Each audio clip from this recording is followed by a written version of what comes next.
ஊழியங்கள். கர்த்தருடைய நாமம் மகிமைப்படுவதாக. இந்த நாளிலேயும்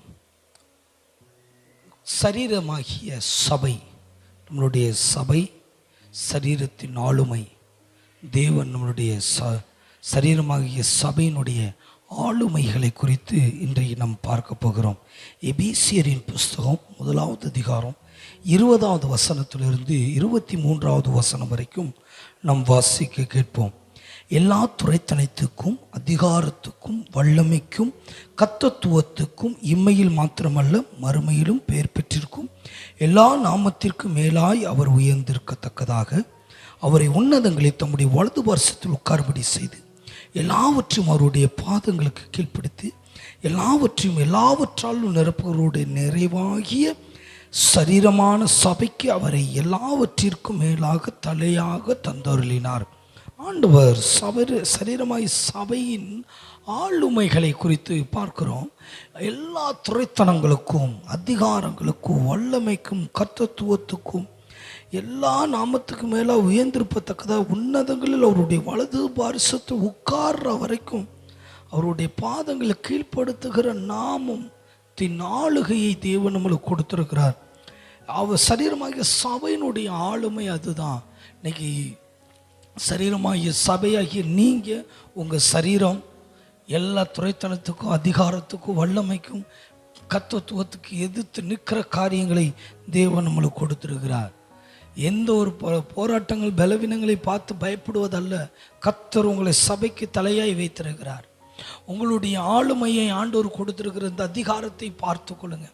தேவன் உங்களுக்கு கொடுத்திருக்கிற இந்த ஆளுமையின் திறமையை நீங்கள் சற்று புரிந்து கொள்ளுங்க. தேவன் உங்களுக்கு கொடுத்திருக்கிற அதிகாரம் வல்லமைகள், ஐயோ என் சரீரத்தில் இந்த பலவீனம் வருது, இந்த போராட்டம் வருது, எல்லா துரைத்தனங்களுக்கும் அதிகாரங்களுக்கும் பிசாசின் கிரியைகள் தந்திரங்கள் எல்லாத்தையும் மேற்கொள்ளுகிற வல்லமை அதிகாரத்தை கர்த்தர் உங்களுக்கு கொடுத்திருக்கிறார். அல்லேலூயா. இயேசுவின் நாமத்தில் உங்களுக்கு அதிகாரத்தை தேவன் கொடுத்திருக்கிறார். அற்புதத்தை தேவன் செய்கிறவர். பலன் உங்களுக்கு கொடுத்திருக்கிறார். தேள்களையும் பாம்புகளையும் மிதிக்க தேவன் அதிகாரத்தை கொடுத்திருக்கிறார். வலு சர்ப்பத்தங்களை மிதித்து போடுவதற்கு அதிகாரத்தை கொடுத்திருக்கிறார். பால சிங்கத்தின் வாய்களை கிழித்து போட தேவன் அதிகாரத்தை கொடுத்திருக்கிறார். காண்டாமிருகத்துக்கு ஒத்த பலனை கொடுத்திருக்கிறார். நீங்கள் சொல்லாதீங்க, நான் பலவீனமானவன், எனக்கு இந்த போராட்டம், பிசாசு இந்த போராட்டம், எனக்கு இந்த பலவீனம். இயேசுவின் நாமத்தினால் வெளியே போனால் போகும். பிசாசுக்கு எதிர்த்து நில்லுங்கள், அவன் உங்களை விட்டு ஓடி போவான் என்று ஆண்டவர் சொல்லுகிறார். நீங்களே தேவனுடைய ஆலயமா இருக்கீங்க. உங்க ஆலயத்தின் அதிகாரத்தை நீங்கள் புரிந்து கொள்ளுங்க. உங்களுடைய வல்லமையை நீங்கள் புரிந்து கொள்ளுங்க. உங்களுக்கு தேவன் கொடுத்திருக்கிற அந்த ஸ்லாக்கியத்தை புரிந்து கொள்ளுங்க. தேவன் உங்களை மேன்மைப்படுத்துகிற அந்த மேன்மையான அதிகாரம் என்ன என்பதை நீங்கள் தெரிந்து கொள்ளுங்க. தேவன் அப்பொழுதுதான் உங்களுக்கு அதனுடைய ஆசீர்வாதத்தை உங்களுக்கு கொடுக்க முடியும். ஆண்டவர் உங்களுக்கு வல்லமையை கொடுத்திருக்கிறார். அவருடைய பிள்ளைகள் பிசாசுக்கு எதிர்த்து நிற்கவும் எல்லா சகல பிசாசுனுடைய தந்திரங்களை உடைக்கிறதற்கு தேவன் வல்லமையை கொடுத்திருக்கிறார். அந்த வல்லமை சும்மா இருக்காது, நிச்சயமாய் அற்புதம் செய்கிற வல்லமை. அல்லேலூயா. ஆண்டவர் கொடுத்திருக்கிறார். அதை காத்துக்கொள்ளுங்க. சகோதரனே சகோதரியே, அந்த வல்லமையை காத்துக்கொள்ளுங்க. தேவன் கொடுத்திருக்கிற அந்த அதிகாரத்தை காத்துக்கொள்ளுங்க. அந்த மகிமை கண்டிப்பாய் உங்கள் மத்தியில் வெளிப்பட போதுமானதாக இருக்கிறது. அல்லேலூயா. அந்த அதிகாரம் தேவன் கொடுத்திருக்கிறார். சகல துரைத்தனங்களையும் அதிகாரத்துக்கும் இம்மையில் மாத்திரமல்ல மறுமையில் பெற்றிருக்க எல்லா நாமத்துக்கும் மேலாக உயர்ந்திருக்கத்தக்கதான ஒரு வல்லமையை தேவன் கொடுத்திருக்கிறார். இந்த உலகத்தில் எனக்கு இவ்வளோ போராட்டம், என் பிறந்த வீட்டில் இவ்வளோ போராட்டம், புகுந்த வீட்டில் இப்படி போராட்டம், என் ஊரில் இந்த போராட்டம், என்னுடைய இடத்துல இவ்வளோ போராட்டம், பயப்படாதீங்க. அவைகள் எல்லாவற்றையும் உடைக்க தேவன் பலன் கொடுக்கிறார். அந்த அதிகாரத்தை தேவன் கொடுத்திருக்கிறார். எல்லா பிசாசுடைய கிரியைகளை நிர்மூலமாக்கும்படியே தேவன் கிருபை சென்றிருக்கிறார். அல்லேலூயா. நீங்கள் விசுவாசிங்க. இயேசுவால் கூடாத காரியம் ஒன்றுமில்லை. விசுவாசிங்க. நிச்சயமாய் தேவன் அற்புதங்களை செய்வதற்கு போதுமானவராக இருக்கிறார். அல்லேலூயா. அல்லேலூயா.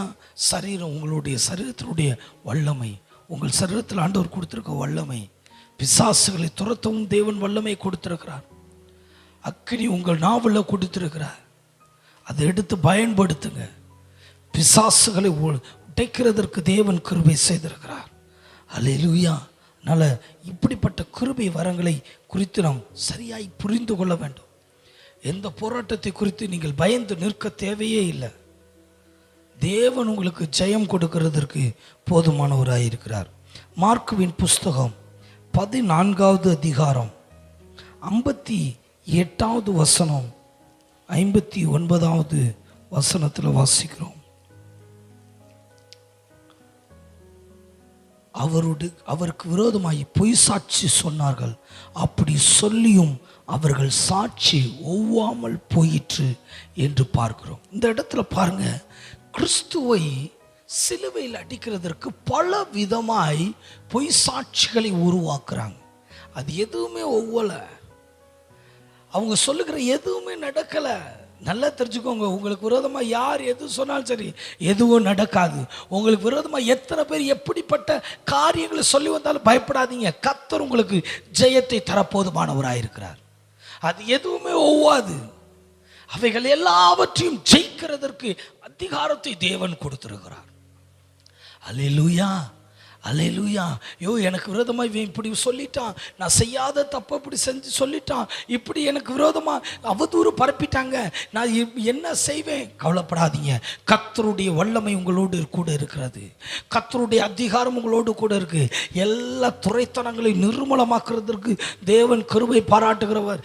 எவ்வளவு விரோதமாய் உங்களுக்கு விரோதமாய் எழும்பி வந்து சாட்சி சொன்னாலும் அது எதுவுமே எடுபடாது.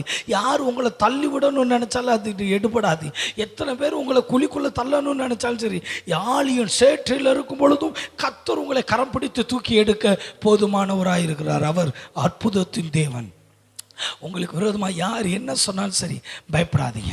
உங்கள் சரீரமாகிய சபை எழும்பி நிற்க வேண்டும். ஐயோ, என் ஊழியத்துக்கு விரோதமாக இப்படி சொல்லிட்டாங்க, என் சபைக்கு விரோதமாக இப்படி சொல்லிட்டான், எனக்கு விரோதமாக இந்த மாதிரி சொல்லிட்டான், என் பிள்ளைகளை இப்படி சொல்லிட்டாங்க, குடும்பத்தை இப்படி சொல்லிட்டாங்க. யார் எத்தனை சொன்னாலும் சரி, உங்கள் வாழ்க்கையில் எதுவுமே நடக்காது.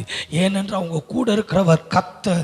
சகலத்தை உடைத்து மேன்மைப்படுத்த கர்த்தர் போதுமானவராக இருக்கிறார். எத்தனை இழி சொற்கள் வந்தாலும் சரி, எத்தனை அவமானங்கள் வந்தாலும் சரி, எத்தனை ஏமாற்றங்கள் வந்தாலும் சரி, நீங்க சொல்லுங்க, நான் ஆண்டவருடைய பிள்ளை, கர்த்தர் எனக்கு அற்புதங்களை செய்ய போதுமானவராய் இருக்கிறார். ஹல்லேலூயா, ஹல்லேலூயா, ஹல்லேலூயா. கர்த்தர் எல்லா ஆண்டவரை சிலுவையில் அடிக்கிறதுக்காக என்னென்னமோ சொல்லி வர்றாங்க. அந்த சாட்சி எதுவுமே ஒவ்வொல. எவ்வளவு வேதனை தெரியுமா? ஆனால் ஆண்டவர் அதில் எல்லாம் அற்புதத்தை செய்கிறார். உங்களையும் சில நேரத்தில் உங்களை அழிக்கணும், உங்கள் தொழிலை கவுத்தணும், உங்கள் எதிர்காலத்தை கேள்விக்குறியாக்கணும். உங்கள் குடும்பத்துக்குள்ளே போராடலாம், உங்கள் மனைவியின் குடும்பத்துக்குள்ளே போராடலாம், உங்கள் கணவர் குடும்பத்துக்குள்ளே போராடலாம். பிசாசு எத்தனை போராடினாலும் சரி, கவலைப்படாதீங்க. நீங்கள் வேலை பார்க்குற இடத்துல உங்கள் மேனேஜர், உங்களுடைய ஜிஎம், யார் எது சொன்னாலும் சரி, கவலைப்படாதீங்க. எத்தனை சாட்சி உங்களுக்கு விரோதமாக இருந்தாலும் சரி, உங்கள் கூட நிற்கிறவர் கர்த்தர். உங்களுக்கு துணை நிற்கிறவர் கர்த்தர். உங்களுக்கு நியாயம் செய்கிறவர் கர்த்தர். உங்கள் கண்ணீரை துடைக்கும்படியாய் வந்திருக்கிறவர் கர்த்தர். எத்தனை விரோதமான சாட்சிகள் எழும்பவே செய்யாது. தேவன் அற்புதங்களை செய்கிறவர். சிலுவையில் அடிக்க வேண்டும் என்பது தேவனுடைய பிரமாணமாய் இருக்கிறதுனால தான் அவர் அடிக்கப்படுகிறார். அருமையான தேவப்பிள்ளை, உங்களை யாரும் தொட முடியாது. யார் தொடனாலும் தேவன்கிட்ட பெர்மிஷன் கேட்கணும். யோபுவை தொடுவதற்கு தேவனிடத்தில் பெர்மிஷன் கேட்கப்பட்டது. இன்னைக்கு நீங்களும் நானும் தேவனுடைய கிருபை வரங்களில் நம்ம காத்திருக்கிறோம். அவருடைய கிருபையினால் நிலைச்சு நிற்கிறோம். எத்தனை விரோதமாக எழும்பி வந்தாலும் சரி, அந்த சாட்சிகள் நாம் எழும்பவே செய்யாது. அவைகள் ஒன்று உதவாது. எவ்வளோ இலி சொற்கள் சொன்னாலும் சரி, அதில் சோர்ந்து போயிடாது. என்னை இதை மாதிரி சொல்லிட்டாங்க, அதனால நான் என்ன செய்வேன்ட்டு சோர்ந்து போய் உட்காந்துறாங்க. இல்லாட்டி அவங்க சொன்னதை நம்ம செஞ்சுருவோன்னு செஞ்சிடாதீங்க. சில நேரங்களில் பிசாசு சொல்லுவான், அவங்க தான் இதை சொல்லிட்டாங்க, நீ செய்யாதே சொல்லிட்டாங்க, நீ அதை செஞ்சு தான் பாரு அப்படின்னு பேசுவான். நீங்கள் சொல்லுங்கள், நான் ஆண்டவருடைய பிள்ளை, அவருடைய இரத்தம் என் மேலே இருக்குது, அவருடைய கிருபை என் மேலே இருக்குது, அவருடைய அபிஷேகம் என் மேலே இருக்குது, நான் இந்த தப்பை பண்ண மாட்டேன். கர்த்தர் என் கூட இருக்கிறார். யார் எனக்கு விரோதமாக என்ன சொன்னாலும் சரி, எனக்கு எதுவும் வேண்டாம். நான் கர்த்தருடைய பிள்ளை, கர்த்தர் என் கூட இருக்கிறார், என்னை விடுவிக்க போதுமானவராக இருக்கிறார். எத்தனை விரோதமாக சொல்லட்டும், கர்த்தர் என்னோடு கூட இருந்து எனக்கு ஜெயத்தை கொடுக்கறதற்கு போதுமானவராயிருக்கிறார். விசுவாசிங்க, விசுவாச அறிக்கையிடுங்க. உங்கள் சரீரமாகிய சபையை யாரும் தீங்குபடுத்த முடியாது, யாரும் அசுசிப்படுத்த முடியாது, எந்த பிசாசும் உங்கள் மேலே தொட முடியாது. நீங்கள் தான் தேவனுடைய ஆலயம், நீங்கள் தான் தேவனுக்குரியவர்கள். அது சரியாய் நாம் புரிந்து கொள்வோம். ஏசாயாவின் புஸ்தகம் 54வது அதிகாரம் 15வது வசனத்தில் நம்ம வாசிக்கிறோம். ஏசாயா 54:15. இதோ உனக்கு விரோதமாய் கூட்டம் கூடினால் அது என்னாலே கூடுகிற கூட்டம் அல்ல. எவர்கள் உனக்கு விரோதமாய் கூடுகிறார்களோ அவர்கள் உன் பட்சத்தில் வருவார்கள். அல்லேலூயா. உங்களுக்கு விரோதமாக யார் எழும்புனா, ஏசப்பா ஏன் எனக்கு இதெல்லாம் வந்தாங்க, ஏன் இப்படியெல்லாம் பண்ணுறாங்கன்னு நினைக்காதீங்க. ஆண்டவர் சொல்கிறார், அவங்கெல்லாம் ஆண்டவரால் வந்தவங்க இல்லை, அவங்க வந்தவன் தான். ஆனால் அவங்க எல்லாம் உங்களுக்கு விரோதமாக எழும்புனவங்க உங்கள் பக்கத்தில் வந்து நிற்க தேவன் கிருபை செய்வார். யாரெல்லாம் உங்களை அடிக்கணும்னு வந்தானோ, யாரெல்லாம் உங்கள் தொழிலை கவுத்தணும்னு வந்தானோ, யாரெல்லாம் ஏமாற்றணும்னு நினச்சானோ, அவங்க எல்லாரும் உங்கள் பக்கத்தில் வந்து நிற்க ஆண்டவர் கிருபை செய்வார். அல்லேலூயா, அல்லேலூயா. இன்னைக்கு அருமையான தெய்வ பிள்ளைகளே, உங்களுக்கு விரோதமாக எத்தனை பேர் கூட்டம் கூடினாலும் சரி, பயப்படாதீங்க. கர்த்தர் உங்களுக்கு அற்புதங்களை செய்கிறதற்கு போதுமானவராக இருக்கிறார். அல்லேலூயா. இன்னைக்கு நீங்கள் பயப்படாதீங்க. ஐயோ நான் என்ன செய்வேன், எனக்கு இப்படி வர்றாங்களே, கவலைப்படாதீங்க. ஆண்டவர் அற்புதங்களை செய்ய போதுமானவர். ஆதியாமத்தின் புஸ்தகம் 26வது அதிகாரத்தில் பார்க்கிறோம். ஈசாக்கு கிணறுகளை தோண்டுகிறார். 19வது வசனத்தில் போக பார்க்குறோம். ஈசாக்குடைய வேலைக்கார பள்ளத்தாக்களை வெற்றி அங்கே சுரக்கும் நீரூற்றை கண்டார்கள். கேராரூர் மெய்ப்பர்கள் இந்த தண்ணீர் தங்களுடையது என்று சொல்லி ஈசாக்கோடு வாக்குவாதம் பண்ணினபடினால் அந்த துறவுக்கு ஏசேக்கு என்று பெயரிடுகிறார். அல்லேலூயா. ஒரு கிணறு தோன்றாரு, தண்ணீர் வருது. கேராரின் மெய்ப்பர்கள் இது எங்களுக்கு வேணும்னு கேட்குறார், கொடுத்துறார். வேறொரு துறவை தோன்றார், அதையும் தோண்டி அங்கேயும் வாக்குவாதம் வருது. அதுக்கு சித்னா என்று பெயரிட்டு போகிறார். அடுத்து 3வது 22 பார்க்குறோம். அவ்விடம் விட்டு பெயர்ந்து போய் வேறொரு துறவை வெட்டினார். அதை குறித்து அவர்கள் வாக்குவாதம் பண்ணவில்லை. அதுக்கு ரெகபோத் என்று பெயரிடுகிறார்.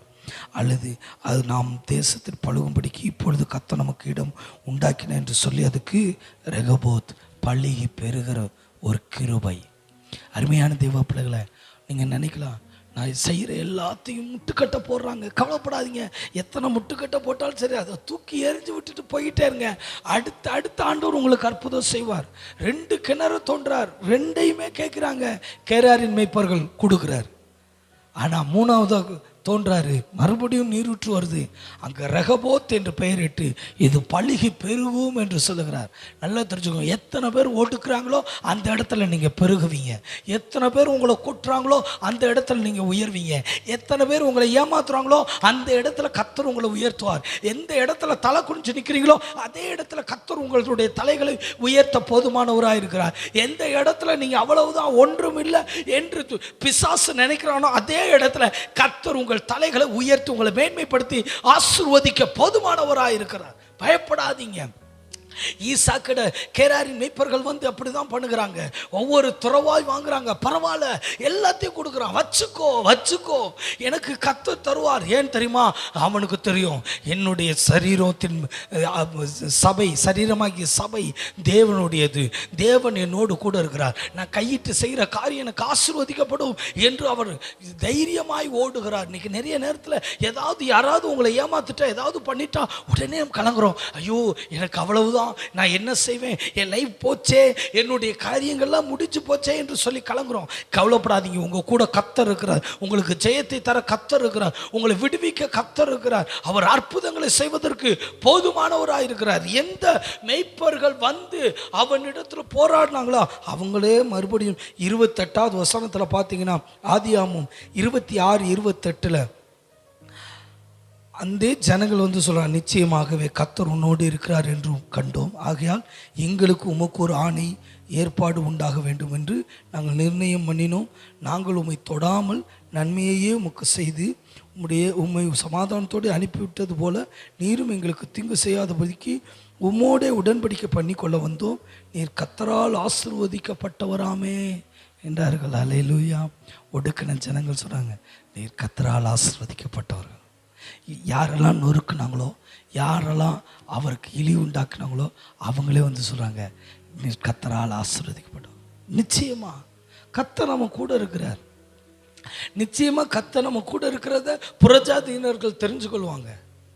கர்த்தர் உங்க கூட இருக்கிறதை இயேசுவை அறியாதவர்கள் தெரிந்து கொள்வாங்க. உங்களுக்கு விரோதமாய், அது ஆண்டவர் அறிந்தவர்கள் கூட உங்களுக்கு விரோதமாய் எழும்பலாம். கவலைப்படாதீங்க, உங்க கூட கர்த்தர் இருக்கிறார். அவங்ககிட்ட பணம் இருக்கலாம், ஆஸ்தி இருக்கலாம், அந்தஸ்து இருக்கலாம், படிப்பு இருக்கலாம், ஆளுமைகள் இருக்கலாம், ஆனால் உங்க கூட கர்த்தர் இருக்கிறார். திக்கற்றவர்களுக்கு தகப்பன், உங்களோடு தேவன் இருக்கிறார். எத்தனை பேர் கைவிட்டாலும் கர்த்தர் உங்களை கைவிட மாட்டார். எத்தனை பேர் உங்களை விட்டு விலகினாலும் கர்த்தர் உங்களை விட்டு விலக மாட்டார். எத்தனை பேர் உங்களுக்கு விரோதமாக தூஷணங்களை பண்ணினாலும் கர்த்தர் உங்களுக்கு ஜெயத்தை தர போதுமானவராக இருக்கிறார். விசுவாசிங்க. இயேசுவின் நாமத்தினால் என்னுடைய வாழ்க்கையில் அற்புதங்களை நடக்கும். விசுவாசிங்க. கர்த்தர் உங்களுக்கு விரோதமாக எழும்பி இருக்கிற எல்லா கூட்டமும் உங்கள் பக்கத்தில் வந்து நிற்க தேவன் கிருபார் செய்வார். ஈசாக்கின் வாழ்க்கையில் நடந்தது உங்கள் வாழ்க்கையில் நடக்காதா? அன்னைக்கு ஆண்டவர் செய்தவர் இன்றைக்கு செய்ய மாட்டாரா? எவ்வளவு தூரத்துக்கு அழிவு உண்டாக்கினார்களோ அதே இடத்துல தேவன் ஜெயம் கொடுத்தாரே. உங்க வாழ்க்கையில ஜெயத்தை தருவார். உங்களுக்கு அற்புதங்களை செய்ய தேவன் போதுமானவராக இருக்கிறார். அல்லேலூயா. அதை தான் நம்ம பார்க்குறோம். 17வது வசனம் சொல்லுகிறது, உனக்கு விரோதமாய், ஏசாயாவின் புஸ்தகம் 54:17, உனக்கு விரோதமாய் உருவாக்கப்படும் எந்த ஆயுதமும் வாய்க்காதே போ. அல்லேலூயா. உங்களுக்கு விரோதமாக யார் எழும்புனாலும் சரி, ஐயோ எனக்கு விரோதமாக அவன் இந்த கேஸ் போடுறான், எனக்கு விரோதமாக அதை செய்கிறாது சார், எல்லாம் வாய்க்காத போ. உங்கள் கூட கர்த்தர் இருக்கிறார். உங்களுக்கு அற்புதங்களை செய்ய கர்த்தர் இருக்கிறார். உங்களுக்கு விரோதமாக எந்த ஆயுதமும் வாய்க்காது. கர்த்தர் ஜெயம் தர போதுமானவராக இருக்கிறார். உனக்கு விரோதமாய் நியாயத்தில் எழும்பும் எந்த நாவையும் நீ குற்றப்படுத்துவாய் என்று ஆண்டவர் சொல்லுகிறார். அல்லேலூயா. அல்லேலூயா. யார் உங்களுக்கு விரோதமாக எழும்பி என்ன தூசணமான வார்த்தையை சொல்லிட்டோம், கர்த்தர் உங்களுக்கு ஜெயம் தருவார். ஏன்னா நீங்கள் தான் தேவனுடைய ஆலயம். உங்கள் சரீரம் தேவனுடைய ஆலயம். உங்கள் சரீரத்தில் கர்த்தர் வாசம் பண்ணுகிறார். தேவன் வாசம் பண்ணுகிற இடம். தேவனுடைய ஆளுகை உங்களோடு கூட இருக்கிறது.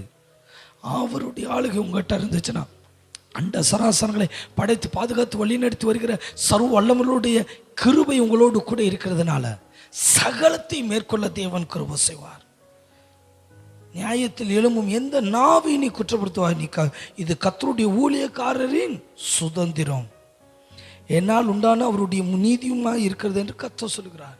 இது கர்த்தருடைய ஊழியக்காரனால் உண்டான சுதந்திரம். கவலைப்படாதீங்க, உங்க கூட கர்த்தர் இருக்கிறார். உங்களுக்கு ஜெயம் கொடுக்க கர்த்தர் இருக்கிறார். அற்புதங்களை செய்ய கர்த்தர் இருக்கிறார். நிச்சயமாய் தேவன் விடுதலை தருவதற்கு போதுமானவராக இருக்கிறார். அல்லேலூயா. எனக்கு விரோதமாக இவங்களாம் எழும்பிட்டாங்க, கவலைப்படாதீங்க.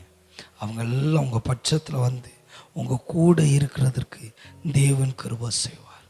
எந்த ஆயுதமும் வாய்க்காத அளவுக்கு கர்த்தர் அற்புதங்களை செய்ய போதுமானவராக இருக்கிறார். விசுவாசிக்கிறீங்களா? விசுவாசிக்கிறவனால் சகலமும் கூடும் என்று வேதம் சொல்லுகிறது. சங்கீதத்தின் புஸ்தகம் 3வது சங்கீதம் 6வது வசனத்தில் நம்ம வாசிக்கிறோம், எனக்கு விரோதமாக சுற்றிலும் படையெடுத்து வருகிற 10,000 பேருக்கும் நான் பயப்படேன். தாவீது சொல்லுகிறார், என்னை சுற்றி இருக்கிற 10,000 பேருக்கும் நான் பயப்பட மாட்டேன். எனக்கு விரோதமாக சுற்றி படையெடுத்து வர்றாங்க, நான் பயப்பட மாட்டேன். அல்லேலூயா. எலிசாவின் நாட்களில் சுற்றி படையெடுத்து வர்றாங்க. ஆண்டவர் எலிசா ஜெபம் பண்ற, ஆண்டவரே இவங்க கண்மயக்கம் உண்டாகட்டும். அங்கேயே ஒரு மாற்றம் உண்டாகுது. இன்னைக்கு உங்களுக்கு சொல்கிறேங்க, உங்களுக்கு சுற்றி 10,000 பேர் வந்தாலும் சரி, அவன் இப்படிப்பட்டவன், அவன் இவ்வளோ பலம் உள்ளவன், இந்த அரசியல்வாதி இல்லாட்டி இந்த பணம் பொருள் உள்ளவன், இப்படிப்பட்டவன், கவலைப்படாதீங்க. உங்கள் கூட இருக்கிறவர் எல்லாவற்றிற்கும் மேலானவர், எல்லாவற்றிற்கும் மேலான தெய்வம். உங்களுக்கு விடுதலை தருகிற தேவன் மேன்மையானவர், சுகம் தருகிற தேவன் மேன்மையானவர், அற்புதங்களை செய்கிற தேவன் மேன்மையானவர். பயப்படாதீங்க, எல்லாவற்றிலையும் தேவன் அற்புதம் செய்வார். ஐயோ 10,000 பேர் வர்றாங்களே, பயப்படாதீங்க. அல்லேலூயா. என் தொழிலில் இப்படியெல்லாம் போராட்டம் வருதே, பயப்படாதீங்க, உங்கள் கூட கர்த்தர் இருக்கிறார். பயந்தீங்கன்னா நடக்கும். இயேசு நாமத்தினால கர்த்தர் எனக்கு ஜெயம் தருவார். வெற்றி கொடியை கொடுத்துட்டார். அல்லேலூயா. தேவன் ஜெயத்தை கொடுத்துட்டார். ஆண்டவர் நம்மளுக்கு ரிசல்ட்டை கொடுத்துட்டு தான் எக்ஸாமே எழுத வைக்கிறார். ரிசல்ட்டில் பாஸு, அது ஃபஸ்ட் கிளாஸில் பாஸுன்னு மார்க்கெல்லாம் கொடுத்துட்டு தான் எக்ஸாம் எழுத வைக்கிறார். ஆண்டவர் ஜெயத்தை கொடுத்துட்டார். வெற்றி கொடி பிடிக்க ஆண்டவர் கிருபை செய்துட்டார். ஜெயம் கொடுக்கும் தேவனுக்கு கோடி ஸ்தோத்திரம் நம்ம பாட்டு பாடுறோம். ஜெயம் கொடுத்துட்டார், கவலைப்படாதீங்க. எத்தனை பேர் எழுப்பினாலும் பரவாயில்ல, 10,000 பேர் வந்தாலும் பரவாயில்ல, கர்த்தர் நம்ம கூட இருக்கிறார். ஒரு கழுதையின் தாடை எலும்பு எடுத்து 1000 பெலிஸ்தர்களை கொன்று ஒரு சிம்சோனை பாதுகாத்தாரே. ஒரு நியாயாதிபதியாகிய சிம்சோனை பாதுகாக்க 1000 பெலிஸ்தர்கள் அந்த இடத்துல கொல்லப்படுறாங்க. கர்த்தர் அற்புதம் செய்கிறார். 10,000 பேருக்கும் பயப்படாதீங்க. எத்தனை பேர் எழும்பினாலும் சரி, என் கூட கர்த்தர் இருக்கிறார். எனக்கு ஜெயம் கொடுக்க கர்த்தர் இருக்கிறார். அந்த விசுவாசத்தை நீங்கள் காத்துக்கொள்ளுங்க. அந்த விசுவாசத்தின் கிரியையில் ஓடுங்க. நிச்சயமாக தேவன் அற்புதங்களை செய்ய போதுமானவராக இருக்கிறார். அப்போஸ்தலர் நடபடிகள் புஸ்தகம் 3வது அதிகாரம் 2வது வசனத்தில் நம்ம வாசிக்கிறோம். ஆண்டவர் இங்கே நம்மளுக்கு ஒரு ஆளுமை கொடுக்கிறார். இந்த ஆளுமை என்ன தெரியுமா? அற்புதங்களையும் அதிசயங்களையும் செய்கிற ஒரு ஆளுமையை கர்த்தர் கொடுத்திருக்கிறார். அல்லேலூயா, அல்லேலூயா. நம்மளுக்கு விரோதமாக வர்றவங்களுக்கு விரோதமாக ஒரு ஆளுமை கொடுத்தார். இங்கே நம்மளுக்கு கொடுக்குற ஒரு ஆளுமையை கவனித்து பாருங்கள். 3வது அதிகாரத்தில் பார்க்குறோம். அப்போஸ்தலர் நடபடிகள் 3:1 பார்க்குறோம். ஜெப வேலையாகிய 9ஆம் மணி நேரத்திலே பேதுரு யோவானும் தேவாலயத்துக்கு போனார்கள். அங்கே தன் தாயின் வயிற்றில் சப்பானியாய் பிறந்த ஒரு மனுஷனை சுமந்து கொண்டு வந்தார்கள். தேவாலயத்தில் பிரவேசிக்கிறவர்களிடத்தில் பிச்சை கேட்கும்படி நாடோறும் அவனை அலங்கார வாசலில் எண்ணப்பட்ட தேவனுடைய வாசல் அண்டியில் வைப்பார்கள். தேவாலயத்திலே பிரவேசிக்க போகிற பேதுரு யோவானையும் அவன் கண்டு பிச்சை கேட்டான். பேதுரு யோவானும் அவனை நோக்கி உற்று பார்த்து, எங்களை நோக்கி பார் என்றார்கள். அவன் அவர்களிடத்தில் ஏதாவது கிடைக்கும் என்று எண்ணி அவர்களை நோக்கி பார்த்தான். அப்பொழுது பேதுரு, வெள்ளியும் பொன்னும் என்னிடத்தில் இல்லை, என்னிடத்தில் உள்ளதை உனக்கு தருகிறேன். நசனாய் இயேசு கிறிஸ்து நாமத்தினால் நீ எழுந்து நட என்று சொல்லி அவனது வலது கையினால் அவனை பிடித்து தூக்கி விட்டான். உடனே அவனுடைய கால்களும் கரடுகளும் பலன் கொண்டது. அவன் குதித்து எழுந்து நின்று நடந்தான். நடந்து குதித்து தேவனை துதித்து கொண்டு அவர்களுடனே கூட தேவாலயத்துக்குள் பிரவேசித்தான். அல்லேலூயா. தேவாலயத்துக்குள் பிரவேசிக்கிறான். யோசிச்சு பாருங்களேன். குருடனாய் இருக்கிறான், முடவனாய் இருக்கிறான், நடக்க முடியாத சப்பானி. ஆனால் ஆண்டவர் அவனுக்கு எலும்பு பண்ணுகிறார். பேதுரு யோவானும் வர்றாங்க. அவங்க கைகளில் ஆளுமை, ஒரு ஆளுமை, அற்புதம் நடக்குது. இன்னைக்கு அருமையான தெய்வ பிள்ளைகளை, நீங்கள் போகிற இடத்துல ஆண்டவர் அற்புதம் செய்ய போதுமானவர். எத்தனையோ பேர் பலவீனமாக இருப்பாங்க. ஒரு வார்த்தை சொல்லுங்கள், ஆண்டவரே இவங்களை விடுவியும், இவர்களை சுகப்படுத்தும். கர்த்தர் நிச்சயமாய் அற்புதம் செய்ய போதுமானவர், விடுவிக்க போதுமானவராக இருக்கிறார். அவருடைய அபிஷேகம் உங்களுக்குள்ளாக இருக்கிறது. நிறைய பேர் கட்டுகளோடு இருக்கிறாங்க, பிரச்சனைகளோடு இருக்கிறாங்க. அவங்கள எலும்பி நடன்னு சொல்றதுக்கு தான் இல்லை. விசுவாசத்தோடு ஜெபத்தோடு இயேசுவின் நாமத்தினால் அற்புதங்கள் நடக்கட்டும். இன்னைக்கு நிறைய நேரத்தில் நம்மளுக்கு முன்பாய் நிறைய முடங்கள் இருக்கலாம். எழும்ப முடியாதபடி, ஊழியத்தில் எழும்ப முடியாதபடி பிசாசு சோர்வடைய வைத்திருக்கலாம். அந்த ஜனங்கள் எல்லாம் நீங்க தட்டி எழுப்பதான் கர்த்தர் உங்களை என்னையும் தெரிந்தெடுத்திருக்கிறார். அல்லேலூயா. சில பேர் பார்த்தீங்கன்னா சோர்ந்து போய், ஊழியத்தில் சோர்ந்து போய், இன்னும் எனக்கு போது, இந்த ஊழியம் வேண்டாம் என்று சொல்லியிருப்பாங்க. அவங்கள தட்டி எழுப்புங்க. எலும்பி நட, நீ போக போறிய தூரம் வெகு தூரம். கர்த்தரும் கூட இருக்கிறார். உனக்கு கொடுக்கப்பட்ட தரிசனங்கள் உண்டு, உனக்கு கொடுக்கப்பட்ட நியமங்கள் உண்டு, அவைகளின்படி ஓடுங்க என்று சொல்லி ஓட வைங்க. தேவன் ஜெயம் கொடுக்க போதுமானவராக இருக்கிறார். விசுவாசிக்கிறீங்களா? நிச்சயமாய் நடக்கும், நிச்சயமாய் நடக்கும். தேவன் ஜெயம் கொடுக்கிறதுக்கு போதுமானவராக இருக்கிறார். அல்லேலூயா. இந்த இடத்துல பாருங்க, அவன் குதித்து எழுந்து நின்று நடந்து தேவனை மகிமைப்படுத்தினான் என்று பார்க்கிறோம். இன்னைக்கு நீங்கள் ஊழியத்தின் பாதையில் ஓடும் பொழுது ஆண்டவர் அற்புதம் செய்வார்.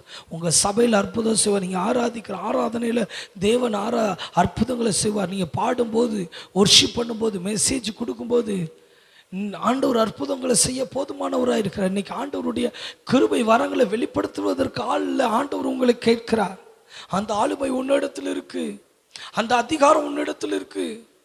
சபையே எலும்பு, சரீரமாகிய சபையே, உனக்கு கொடுக்கப்பட்ட இந்த ஆளுமையை நீ பயன்படுத்து, அதிகாரத்தை பயன்படுத்து. நிச்சயமாய் தேவன் அற்புதங்களை செய்வதற்கு போதுமானவராயிருக்கிறார். உன்னுடைய சரீரத்தின் பலன் அற்புதங்களை செய்வதற்கு போதுமானதாயிருக்கிறது. நீ ஆண்டவரிடத்துல கேளு, இயேசுவின் நாமத்தினால அற்புதங்கள் நடக்கணும். ஊழியத்தின் பாதையில் போகும்போது வெறுமையாக நான் போகக்கூடாது ஆண்டவரே, அங்கே அற்புதம் நடக்கட்டும்னு சொல்லி ஜெபம் பண்ணுங்க. நிச்சயமாய் நிச்சயமாய் நிச்சயமாய் தேவன் அற்புதங்களை செய்வதற்கு போதுமானவராக இருக்கிறார். விடுதலை இறங்கி வரும். பேதுரு யோவானின் நாட்களில் நடந்தது மட்டுமல்ல, சீசர்கள் 2 பேராய் அனுப்புகிறார். அவர்களும் ஊழியத்தை செஞ்சுட்டு வந்து சொல்றாங்க, நாங்கள் போற இடத்துல குருடர்கள் பார்த்தாங்க, பிசாசுகள் ஓடியது, செவிடர்கள் கேட்டார்கள், அப்போஸ்தலருடைய நிழல் பட்டலாம் அற்புதம் நடந்தது. இது கடைசி காலம். தேவன் அற்புதங்களை செய்ய போதுமானவராயிருக்கிறார். நீங்க அந்த அற்புதங்களை விசுவாசிக்கிறீங்களா? இன்னைக்கும் தேவன் அற்புதங்களை செய்வார்னு விசுவாசிக்கிறீங்களா? விசுவாசிங்கன்னா உங்களை கொண்டு ஆண்டவர் செய்வார். அற்புதங்களை செய்ய போதுமானவராயிருக்கிறார். விடுதலை கொடுக்க போதுமானவராயிருக்கிறார். ஆண்டவர் பலத்த அற்புதங்களை செய்வதற்கு போதுமானவராயிருக்கிறார். ஆதி சபைகளில் அற்புதங்கள் நடந்து நாளுக்கு நாள் ஜனங்கள் சபையில் சேர்க்கப்பட்டதுக்கு காரணம் அற்புதங்கள் நடந்தது. இன்னைக்கு உங்களுடைய வாழ்க்கையில, என்னுடைய வாழ்க்கையிலும் அற்புதங்களை செய்ய தேவன் போதுமானவராயிருக்கிறார். அப்போஸ்தலர் நடபடிகள் புஸ்தகம் 19வது அதிகாரம் 11வது வசனம் சொல்லுகிறது, பவுலின் கைகளினாலே தேவன் விசேஷித்த அற்புதங்களை செய்தருளினார். பவுலின் கைகளில் ஆண்டவர் விசேஷித்த அற்புதங்களை செய்தார். இன்னைக்கு ஆண்டவர்கிட்ட கேளுங்க, ஆண்டவரே எங்கள் கைகள் மூலமாய் அற்புதங்கள் நடக்கணும், எங்கள் மூலமாய் அற்புதங்கள் நடக்கணும்.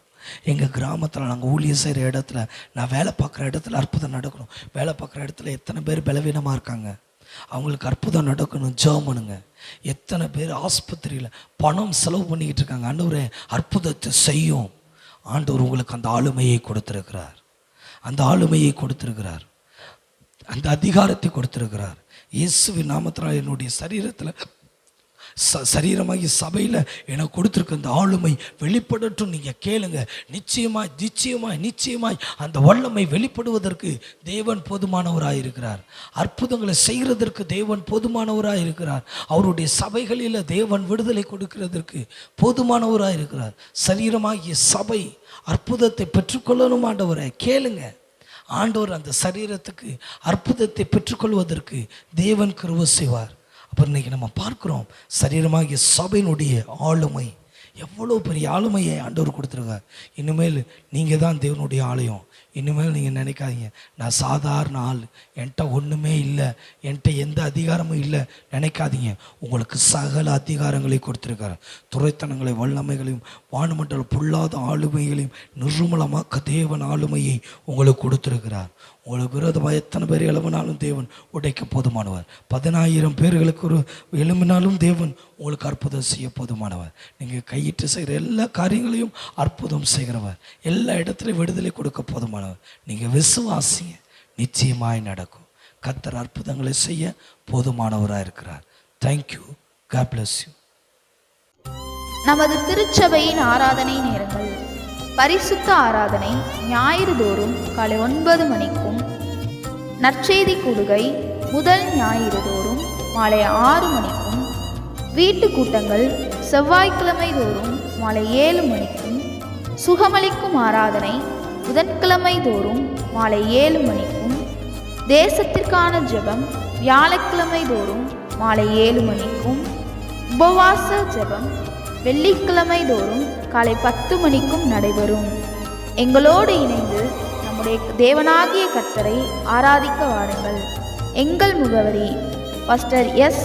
சாமுவேல் சுவாமிதாஸ், கடைசி கால எழுப்புதல் ஊழியங்கள், தாய் நகர், அனுப்பானடி, மதுரை 625009. எங்கள் தொலைபேசி எண் 9043 837321.